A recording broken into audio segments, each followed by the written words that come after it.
नमस्कार। आज हम प्रथम विश्व युद्ध के इतिहास पर एक गहरी नज़र डाल रहे हैं। जो भी स्रोत आपने साझा किए हैं उनके आधार पर हमारा मकसद है इस बड़े और मुश्किल वैश्विक संघर्ष की कहानी को समझना, इसके कारण क्या थे और इसके परिणाम क्या हुए, जैसा इन सोर्सेज में बताया गया है। हाँ बिल्कुल। तो 20वीं सदी की शुरुआत यूरोप कैसा दिख रहा था उस वक्त? लगता है महाद्वीप पर एक अजीब सी बेचैनी छाई हुई थी। हमने जो पढ़ा उसमें एक मुख्य बात यह थी कि बड़ी शक्तियां थीं, जैसे Britain, France, Germany, Austria Hungary, रूस, ये सब एक दूसरे से आगे निकलने में लगी थीं। बिल्कुल, और ये होड़ कई तरह की थी। जैसे कुछ देश बड़े बड़े औपनिवेशिक साम्राज्य बनाने पर जोर दे रहे थे, तो कुछ अपनी फौज, अपनी नेवी को ज्यादा मजबूत, ज्यादा बड़ा बना रहे थे। मतलब एक तरह की हथियारों की दौड़ चल रही थी। और एक तेज राष्ट्रवाद की भावना भी थी। हर देश सोचता था कि वो सबसे बेहतर है और उसके हित सबसे ऊपर हैं। तो माहौल सिर्फ मुकाबले का नहीं था, बल्कि एक गहरे शक का भी था। एक दूसरे पर भरोसा नहीं था। हाँ, और इसी भरोसे की कमी ने वो गठबंधनों का जाल बनाया, है ना? स्रोत बताते हैं कि यूरोप साफ तौर पर दो बड़े फौजी गुटों में बंट गया था। एक तरफ थे ब्रिटेन, फ्रांस और रूस। इन्हें ट्रिपल एंटेंट कहा गया। और दूसरी तरफ थे जर्मनी, ऑस्ट्रिया हंगरी और इटली। ये थे ट्रिपल अलायंस। और दिलचस्प बात यह है कि ये गठबंधन बनाए तो गए थे सुरक्षा के लिए, लेकिन असल में इन्होंने तनाव को और बढ़ा दिया। अच्छा, कैसे? मतलब हर गुट दूसरे को शक से देखता था, और जो गुप्त संधियां होती थीं, फौजी योजनाएं बनती थीं, उनसे ये शक और गहरा होता गया।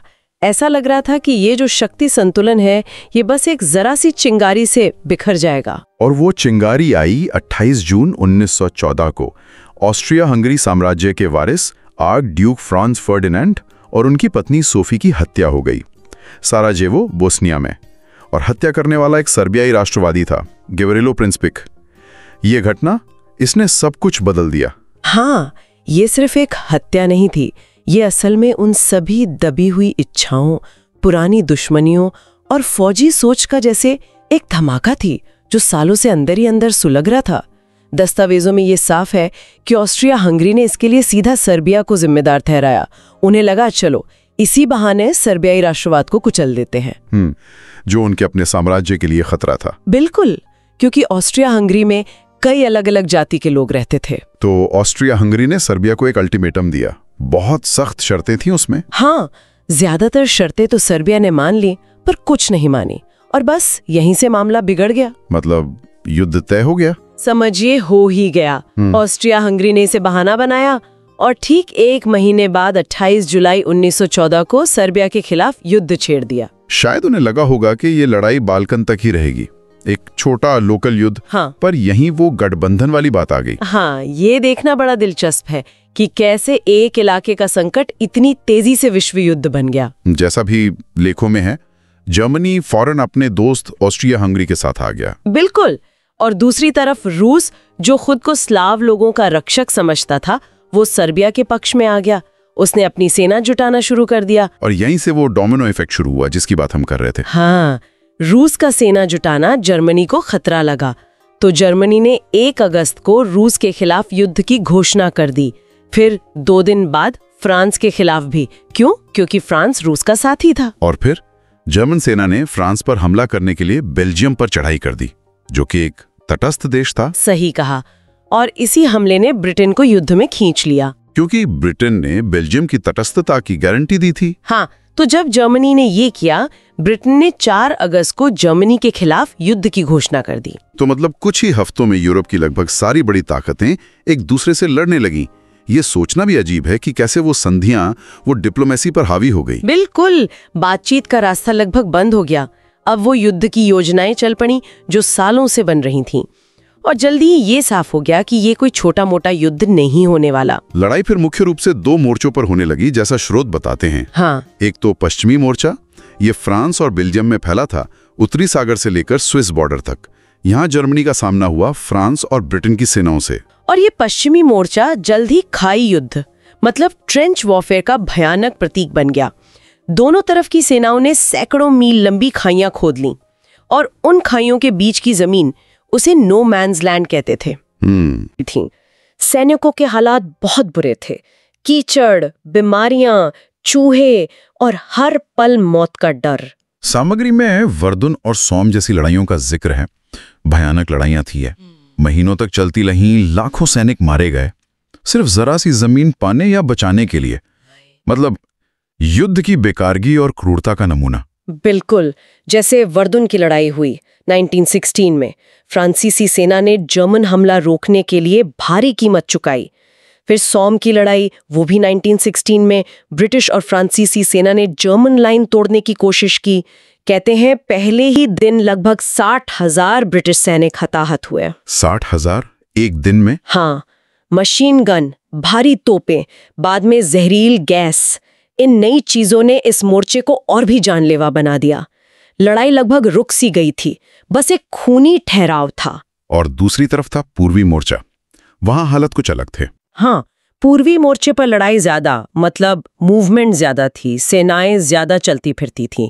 वो खाइयों का वैसा पक्का जाल नहीं था जैसा पश्चिम में था। तो क्या वहां लड़ाई कम भयानक थी? नहीं, भयानक तो उतनी ही थी, उतनी ही विनाशकारी। रूसी सेना हालांकि गिनती में बहुत बड़ी थी, पर उनके पास अक्सर हथियार और सामान की कमी रहती थी। टैनिनबर्ग जैसी लड़ाइयों में रूस को बहुत भारी हार झेलनी पड़ी, और इस मोर्चे पर जो इतना नुकसान हुआ ना, उसने रूस के अंदर असंतोष को बढ़ाने में भी बड़ा रोल निभाया। और ये सिर्फ यूरोप का युद्ध नहीं था, जैसा नाम ही है विश्व युद्ध है। इसका असर पूरी दुनिया पर पड़ा। सही कहा। जो हमने पढ़ा उसमें ये साफ है कि यूरोप की ताकतों ने अपने उपनिवेशों के संसाधनों का भी पूरा इस्तेमाल किया। लाखों सैनिक भारत से, अफ्रीका से, कनाडा, ऑस्ट्रेलिया, न्यूजीलैंड जैसे देशों से लाए गए और उन्हें यूरोप के मोर्चों पर लड़ने भेजा गया।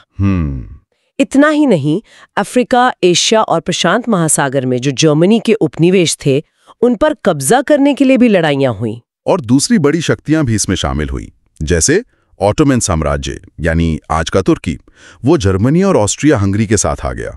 इन्हें केंद्रीय शक्तियां कहा गया। हाँ, और ऑटोमन साम्राज्य के आने से मिडिल ईस्ट में एक नया मोर्चा खुल गया। ब्रिटेन ने गैलीपोली में ऑटोमन राजधानी पर कब्जा करने की कोशिश की, पर नाकाम रहे। बहुत नुकसान हुआ मित्र राष्ट्रों का। बाद में लॉरेंस ऑफ अरेबिया जैसे ब्रिटिश अफसरों ने अरब राष्ट्रवादियों को ऑटोमन शासन के खिलाफ भड़काया भी। अच्छा, और जापान? जापान मित्र राष्ट्रों के साथ था। उसने चीन और प्रशांत में जर्मन इलाकों पर कब्जा कर लिया। तो सही में ये एक ग्लोबल लड़ाई थी। युद्ध के शुरू के सालों में अमेरिका, वो तटस्थ रहा। प्रेसिडेंट वुडरो विल्सन ने कोशिश की कि देश इस यूरोपीय झगड़े से दूर रहे, पर धीरे धीरे हालात बदले। हाँ, अमेरिका में आम राय धीरे धीरे मित्र राष्ट्रों के पक्ष में जा रही थी। खासकर ब्रिटेन और फ्रांस से उनके पुराने रिश्ते थे, सांस्कृतिक भी, आर्थिक भी। लेकिन दो बड़ी घटनाओं ने अमेरिका को युद्ध में धकेल दिया। पहली थी जर्मनी की पनडुब्बी वाली नीति। हाँ, वो यू बोट्स। बिल्कुल, जर्मन यू बोट्स अटलांटिक में न सिर्फ दुश्मन के जहाज बल्कि तटस्थ देशों के जहाजों को भी बिना चेतावनी डुबाने लगी। इनमें अमेरिकी नागरिक भी मारे गए। 1915 में एक ब्रिटिश यात्री जहाज था लुसिटानिया, वो डूबा। उसमें 100 से ज्यादा अमेरिकी मारे गए। ये एक बड़ी घटना थी। और दूसरी घटना, वो जिमरमैन टेलीग्राम वाली, ये तो वाकई कमाल की कहानी है। हाँ, बहुत दिलचस्प है। जनवरी 1917 में ब्रिटिश इंटेलिजेंस ने एक सीक्रेट टेलीग्राम पकड़ा। ये जर्मनी के विदेश सचिव आर्थर जिमरमैन ने मेक्सिको में जर्मन राजदूत को भेजा था और उसे डिकोड किया।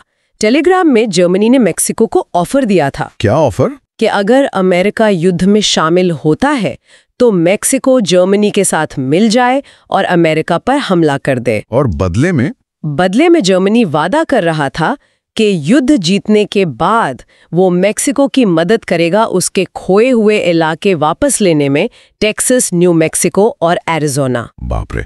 और जब ये टेलीग्राम अमेरिका में छापा होगा तब तो हंगामा मच गया होगा। जाहिर है, इस टेलीग्राम ने अमेरिका की जनता को जर्मनी के खिलाफ भड़का दिया और जर्मन पनडुब्बी हमलों के साथ मिलके इसने राष्ट्रपति विल्सन के लिए तटस्थ रहना नामुमकिन सा कर दिया।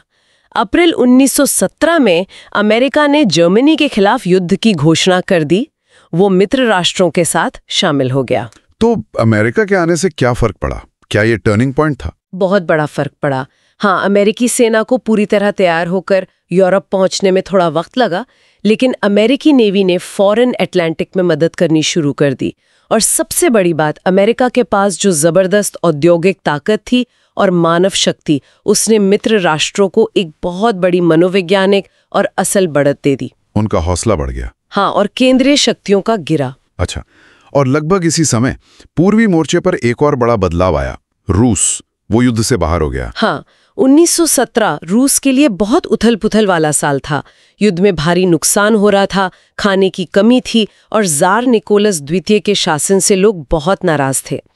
तो मार्च 1917 में क्रांति हुई, ज़ार को गद्दी छोड़नी पड़ी, लेकिन जो नई सरकार आई उसने युद्ध जारी रखने का फैसला किया और ये फैसला लोगों को पसंद नहीं आया। और फिर आए बोल्शेविक। नवंबर 1917 में व्लादिमीर लेनिन के नेतृत्व में उन्होंने सत्ता पर कब्जा कर लिया। उनका एक मुख्य नारा था शांति, जमीन और रोटी। बिल्कुल।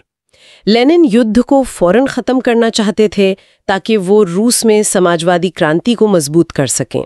मार्च 1918 में उन्होंने जर्मनी के साथ ब्रेस्ट लिटोव्स्क की संधि पर दस्तखत किए। ये बहुत कठोर संधि थी रूस के लिए। क्या शर्तें थीं?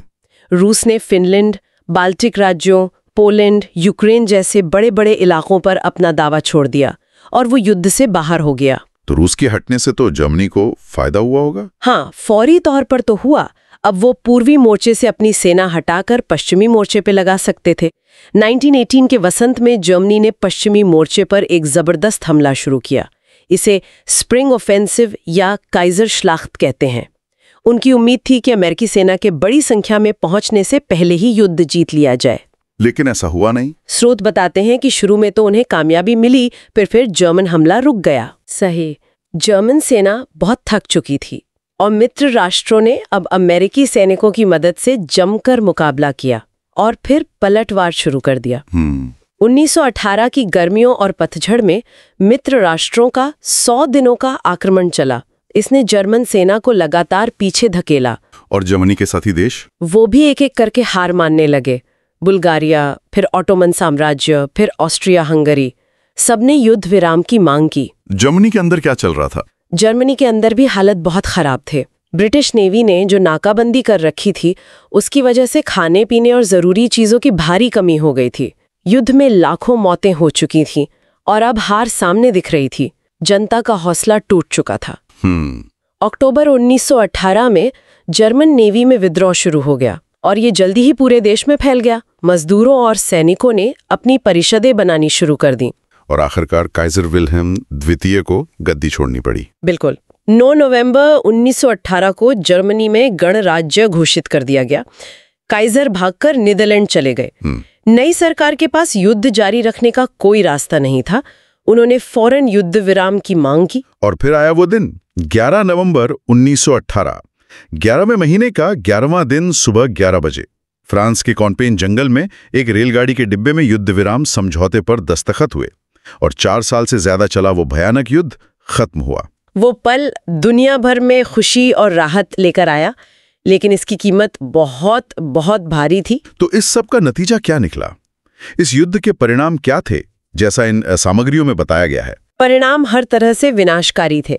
सबसे पहले तो इंसानी जानों का नुकसान अभूतपूर्व था। अंदाजा है कि लगभग 1 करोड़ सैनिक मारे गए और 2 करोड़ से ज्यादा घायल हुए। 1 करोड़ सैनिक? हाँ, और इसके अलावा माना जाता है कि युद्ध से जुड़ी बीमारियां, भुखमरी, इनके कारण लाखों आम नागरिक भी मारे गए, शायद 70 लाख के करीब। और फिर वो स्पेनिश फ्लू महामारी आई 1918-19 में। युद्ध से लोग पहले ही कमजोर थे, उस महामारी ने और कहर बरपाया, उसने ये आंकड़ा और बढ़ा दिया। और आर्थिक रूप से यूरोप का क्या हुआ? यूरोप तबाह हो गया। देश भारी कर्ज में डूब गए, खासकर अमेरिका के। फैक्ट्रियां, खेत सब बर्बाद हो गए थे। उत्पादन ठप था, महंगाई आसमान छू रही थी। सामाजिक तौर पर भी युद्ध ने गहरे जख्म छोड़े। लाखों लोग अनाथ हो गए, विधवा हो गए, बेघर हो गए। समाज में एक निराशा, एक मोहभंग की भावना फैल गई। और दुनिया का नक्शा? स्रोत बताते हैं कि वो तो पूरी तरह बदल गया। पूरी तरह से? 4 बड़े साम्राज्य, जर्मन, ऑस्ट्रो हंगेरियन, ऑटोमन और रूसी, वो खत्म हो गए हमेशा के लिए। उनकी जगह यूरोप में कई नए देश बने। Poland, Czechoslovakia, Yugoslavia, Finland, Latvia, Lithuania, Estonia. कोशिश तो की गई कि राष्ट्रीय आत्मनिर्णय का सिद्धांत लागू हो, लेकिन जो नई सीमाएं बनी वो अक्सर जातीय समूहों को या तो बांट देती थी या एक साथ ले आती थी। इससे भविष्य के झगड़ों के बीज भी पड़ गए।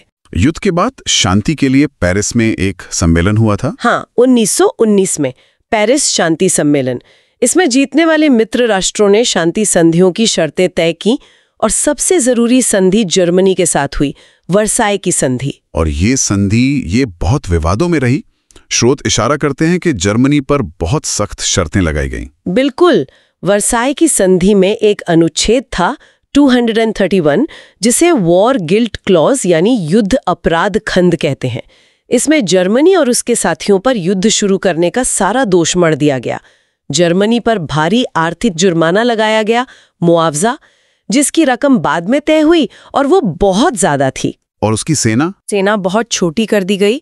सिर्फ 1 लाख सैनिक रख सकते थे। कोई एयरफोर्स नहीं, कोई पनडुब्बी नहीं। राइनलैंड का इलाका असैनिकीकृत कर दिया गया। जर्मनी को अपने सारे उपनिवेश छोड़ने पड़े और कुछ यूरोपीय इलाके भी, जैसे अल्सेज लॉरेन, वापस फ्रांस को देना पड़ा। इन शर्तों का मकसद शायद ये था कि जर्मनी इतना कमजोर हो जाए कि दोबारा खतरा ना बने। लेकिन क्या इसका असर उल्टा हुआ? कई इतिहासकार मानते हैं, और जैसा कि स्रोत भी संकेत देते हैं, कि असर उल्टा ही हुआ। जर्मनी में इस संधि को डिक्टेट कहा गया, मतलब थोपा हुआ, अपमानजनक आदेश। वो युद्ध अपराध वाला क्लॉज और भारी हर्जाना, इसने जर्मन राष्ट्रवाद को गहरी चोट पहुंचाई और वहां एक बदले की भावना पनपने लगी। इसने वाइमर गणराज्य को, जो युद्ध के बाद जर्मनी में सरकार बनी थी, उसे शुरू से ही कमजोर कर दिया और एडोल्फ हिटलर जैसे कट्टर राष्ट्रवादियों के लिए जमीन तैयार कर दी। तो जिस युद्ध को कहा जा रहा था कि ये सभी युद्धों को खत्म करने वाला युद्ध है, उसने असल में एक और उससे भी ज्यादा भयानक युद्ध के बीज बो दिए। हाँ, ये प्रथम विश्व युद्ध की सबसे बड़ी त्रासदियों में से एक है। इसने न सिर्फ लाखों जानें ली और साम्राज्य मिटाए, बल्कि इसने उन समस्याओं को हल नहीं किया जिनसे ये शुरू हुआ था, बल्कि नई समस्याएं खड़ी कर दी। तो हमने देखा कि कैसे 20वीं सदी की शुरुआत की वो उलझनें, वो गठबंधनों का जाल, राष्ट्रवाद और फिर वो एक अकेली हत्या, कैसे इन सब ने दुनिया को एक ऐसे महायुद्ध में धकेल दिया जिसने सब कुछ बदल कर रख दिया। इन स्रोतों से मिली जानकारी हमें इस युद्ध के मास्ताब और इसके परिणामों की एक साफ तस्वीर देती है। और इस पूरी चर्चा से गहरा सवाल उठता है जिस पर हमें सोचना चाहिए। स्थायी शांति कैसे लाई जा सकती है? क्या हारे हुए देश पर सख्त शर्तें थोपने से शांति आती है, या ये भविष्य में और नाराजगी और संघर्ष का रास्ता खोलता है? वर्साई का जो अनुभव रहा वो हमें सिखाता है कि शांति सिर्फ फौजी जीत या हार से नहीं आती। उसके लिए शायद सुलह, आपसी समझ और न्याय की भावना जरूरी है। ये एक ऐसा सबक है जो आज भी उतना ही जरूरी है।